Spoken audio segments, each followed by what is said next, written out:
Perkenalkan, nama saya Afina Nuraini, NPM 099. Di sini saya akan melanjutkan presentasi dari presenter sebelumnya.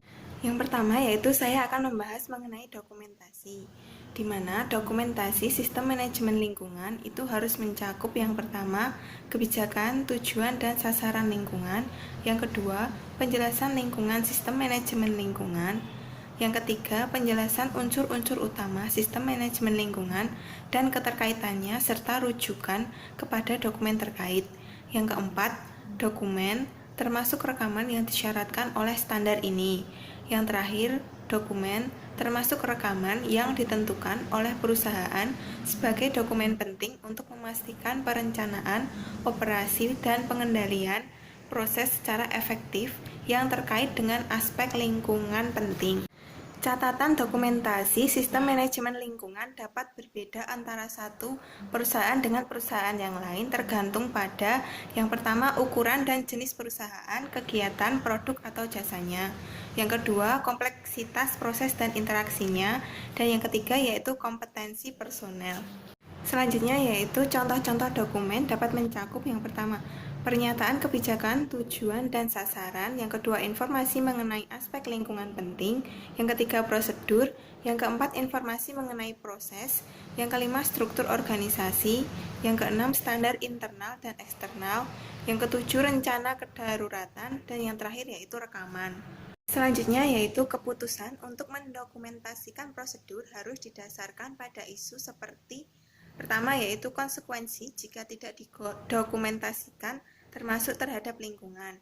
Yang kedua, keperluan untuk memastikan bahwa kegiatan dilaksanakan secara konsisten.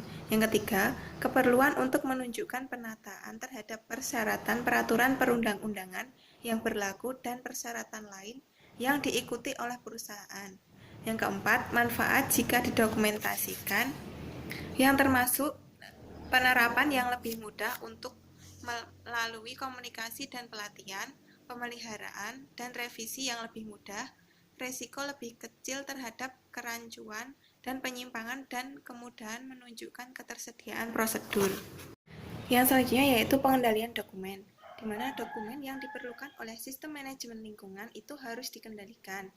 Nah, rekaman merupakan jenis dokumen khusus dan harus dikendalikan mengikuti persyaratan pengendalian rekaman.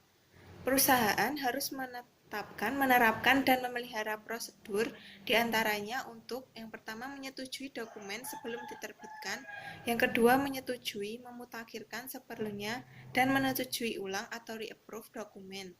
Yang ketiga, memastikan agar perubahan dan status revisi dokumen terakhir dapat diidentifikasi. Selanjutnya yaitu pengendalian operasional.